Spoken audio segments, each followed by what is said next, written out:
Whatever it takes, I'm going to get to you guys, all right? Walter gets agents excited, gets them pumped up. And guess what? All the other top producing real estate agents understand this concept also. He brings so much energy when he comes to the audience. It's a great learning experience, and it also gives them a unique opportunity to get a different perspective on how to attain more business. Thank you very much for reviewing our interactive CD and marketing kit. We love this business, and we'd love to play a part on your educational team. We know that we can change the lives of your attendees. Thank you again for thinking of Walter Sanford. Everyone has a different story of how they became involved in real estate. Like his real estate career, Walter Sanford's start into real estate was a bit extraordinary. See, when I was 16 years old in California, get this magazine called Popular Mechanics. In the back, there was this advertisement for oil and gas lease lottery, run by the federal government, U.S. federal government, where you could actually win by lottery oil and gas leases where the government didn't think there was any oil and gas on them. And they put them up for lottery. Atlantic Richfield had an equal chance of winning these untapped oil and gas lands as private citizens, and it cost $20 for a lottery ticket. Well, I didn't have $20. So I mowed a few lawns, borrowed $10 from Dad, threw in my $20. I'm 16 years old, so I promptly forgot about it. Until about 4 months later, a guy from Roswell, New Mexico, flies up unannounced to my little home in Pasadena, California, my parents' home.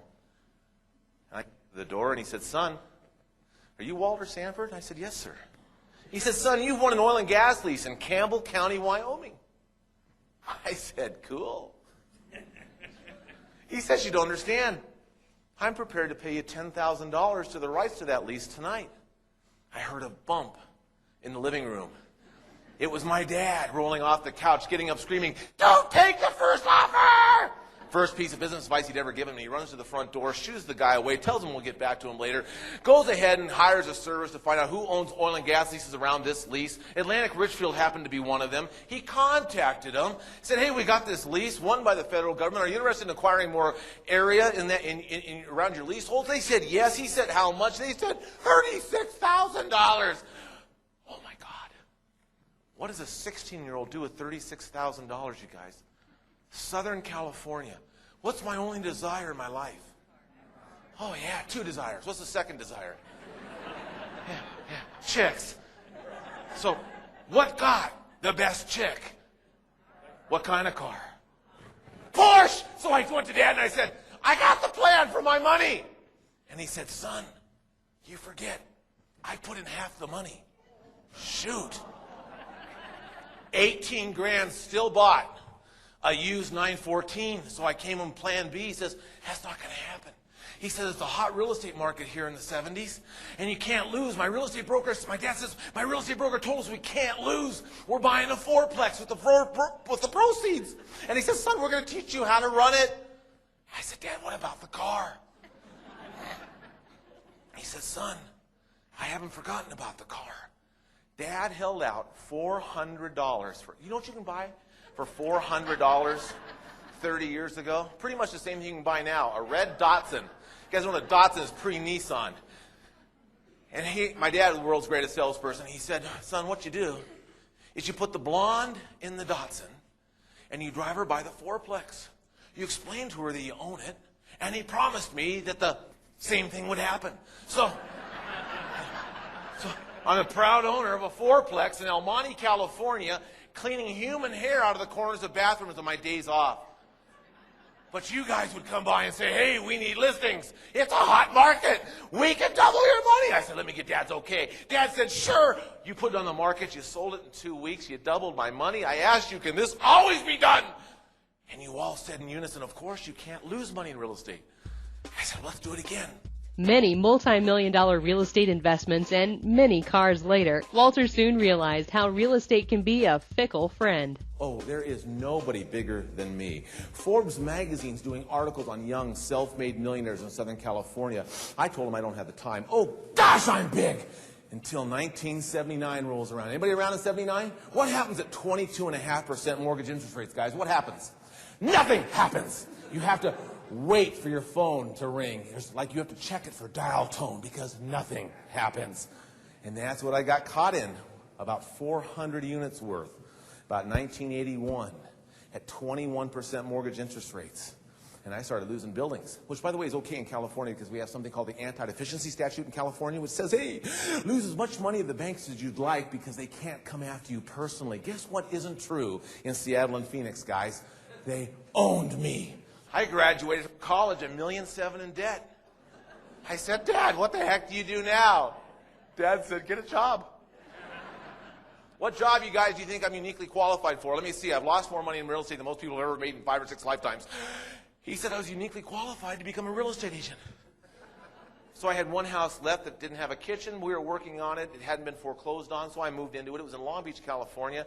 I got my real estate license, and I went and interviewed. I thought you had to interview for a real estate job, and I did. She said, Walter, why do you want to become a real estate agent? I said, well, Rita, I got to make like $44,000 a month before I can even buy groceries. And she said, you're hired.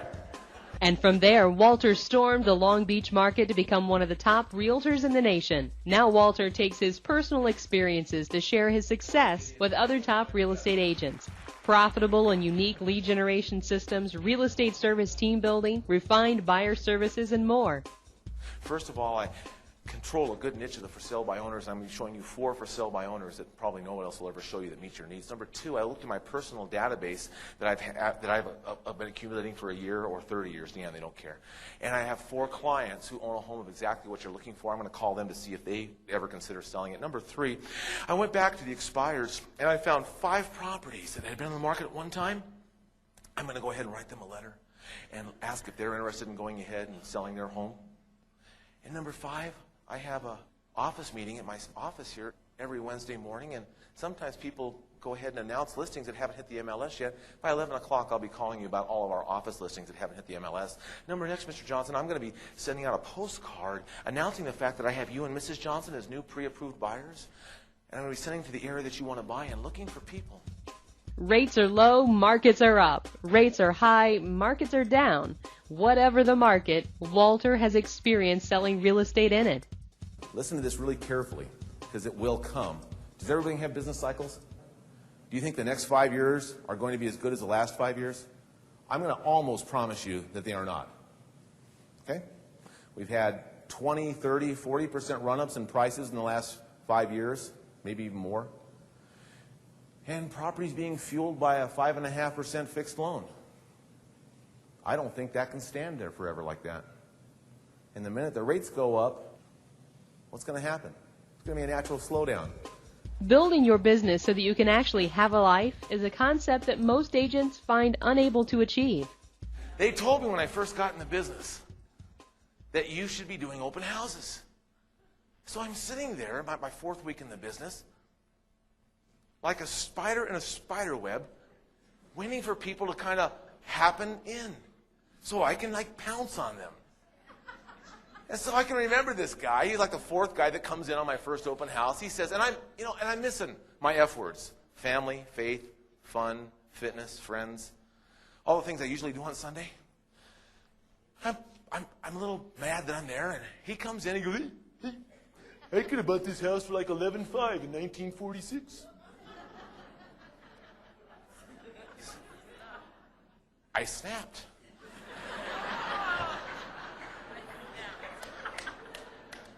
After my 4th week in the business, I said, hey, loser, why didn't you? And when I got home, I figured, okay, I'm not cut out for this open house stuff. But I kept really good records. And I figured out where my business came from, and a lot of clients actually came from an open house. I go, oh man, I can't believe I should probably have to do these things to meet the public. And so I started working on how can I make it fun. Remember, let's go back to the lead generation stuff. How can I make this thing fun?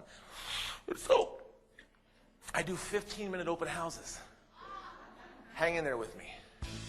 An innovator and creator for the last 30 years, Walter Sanford brings a passion and unique perspective to audiences, sharing his experience, his systems, and his strategies. Let Walter Sanford put his experience into action for you. I took more notes today than any other time with any other speaker. Walter's presentation was chock full of helpful and useful information, and I believe I can take back and utilize in my business.